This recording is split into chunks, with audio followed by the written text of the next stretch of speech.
दशाश्वमेधिक और पैशाच तीर्थ का महात्म्य। ब्रह्मा जी कहते हैं, गोदावरी गंगा में कार्तिकेय जी का भी एक तीर्थ है जो बहुत उत्तम है। वह कौमार तीर्थ के नाम से भी प्रसिद्ध है। उसका नाम सुनने मात्र से मनुष्य कुलीन और रूपवान होता है। उसके आगे कृतिका तीर्थ है, जिसके श्रवण मात्र से सोमपान का फल मिलता है। महामुने, अब दशाश्वमेधिक तीर्थ का महात्म्य सुनो।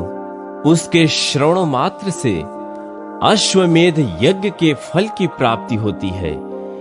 विश्वकर्मा के पुत्र महाबली विश्वरूप हुए। विश्वरूप के प्रथम नामक पुत्र हुआ।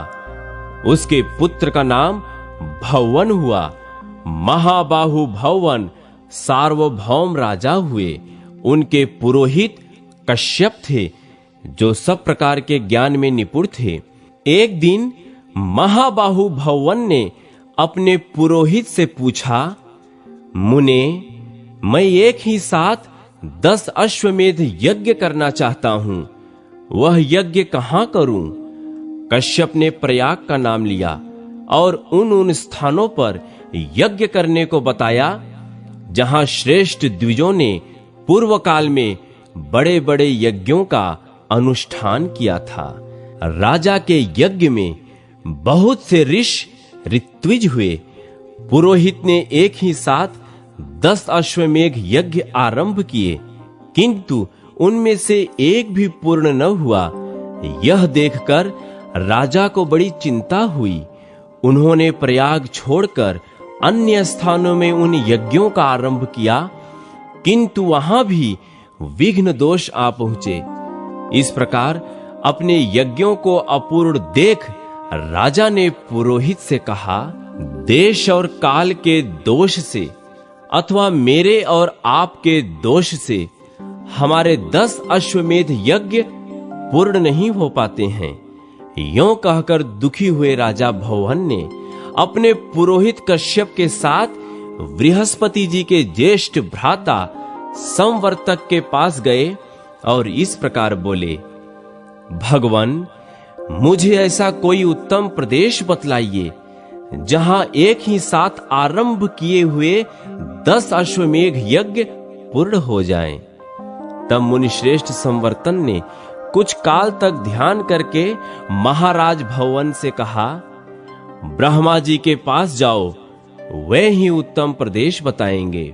महाबुद्धिमान भौवन महात्मा कश्यप को साथ ले मेरे पास आ पहुंचे और मुझसे भी उत्तम देश आदि के विषय में प्रश्न करने लगे। उस समय मैंने भौवन और कश्यप से कहा, राजेंद्र, तुम गोदावरी के तट पर जाओ। वही यज्ञ के लिए पुण्यवान प्रदेश है। वेदों के पारगामी विद्वान ये महर्षि कश्यप ही श्रेष्ठ गुरु हैं। इनकी कृपा और गौतमी गंगा के प्रसाद से एक ही अश्वमेध से अथवा वहां स्नान करने मात्र से तुम्हारे 10 अश्वमेध यज्ञ सिद्ध हो जाएंगे। यह सुनकर राजा भौवन कश्यप जी के साथ गौतमी के तट पर आए और वहां अश्वमेध यज्ञ की दीक्षा ग्रहण की। वह महायज्ञ आरंभ होकर जब पूर्ण हो गया, तब राजा इस पृथ्वी का दान करने को उद्यत हुए।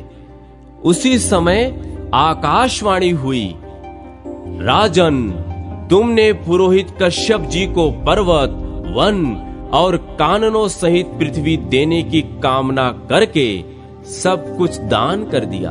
अब भूमि दान की अभिलाषा छोड़कर अन्न दान करो। वह महान फल देने वाला है। तीनों लोकों में अन्नदान के समान दूसरा कोई पुण्य कार्य नहीं है। विशेषतः गंगा जी के तट पर श्रद्धा के साथ किए हुए अन्नदान की महिमा अकथनीय है।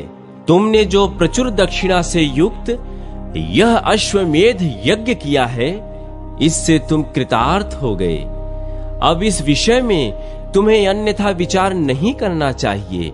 तिल, गौ, धन, धान्य जो कुछ भी गोदावरी के तट पर दिया जाता है वह सब अक्षय हो जाता है। यह सुनकर सम्राट भवन ने ब्राह्मणों को बहुत सा अन्न दान किया। तब से वह तीर्थ दशाश्वमेधिक के नाम से विख्यात हुआ। वहां स्नान करने से 10 अश्वमेध यज्ञों का फल प्राप्त होता है। उससे आगे पैशाच तीर्थ है जो ब्रह्मवादी महर्षियों द्वारा सम्मानित है। यह गोदावरी के दक्षिण तट पर स्थित है। अब मैं उसका स्वरूप बतलाता हूं, सुनो। मुनि श्रेष्ठ नारद ब्रह्मगिरि के पार्श्व भाग में अंजन नाम से प्रसिद्ध एक पर्वत है। वहां एक सुंदरी अप्सरा शाप भ्रष्ट होकर उत्पन्न हुई। उसका नाम अंजना था। उसके सब अंग बहुत सुंदर थे, किंतु मुंह वानरी का था। केसरी नामक श्रेष्ठ वानर अंजना के पति थे। केसरी के एक दूसरी भी स्त्री थी जिसका नाम अद्रिका था।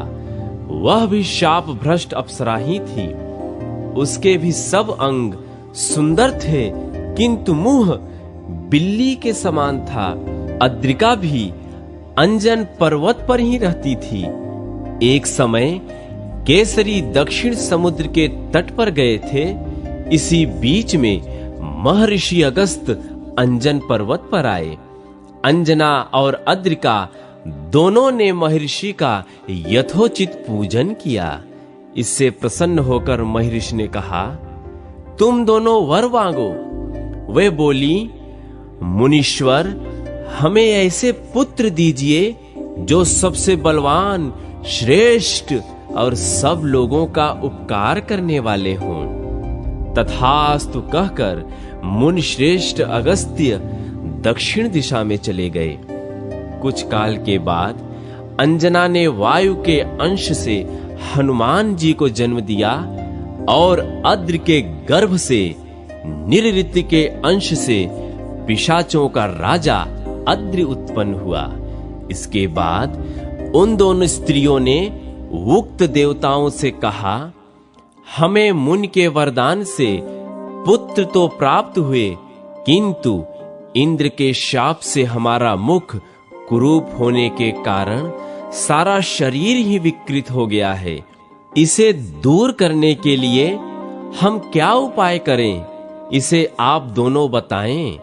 तब भगवान वायु और निरृत्य ने कहा, गोदावरी में स्नान और दान करने से तुम्हें शाप से छुटकारा मिल जाएगा।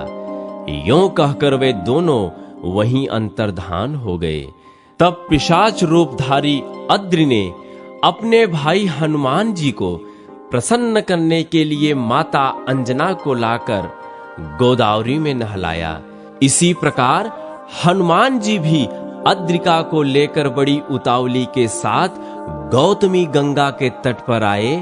तब से वह पैशाच और आंजन तीर्थ के नाम से विख्यात हुआ।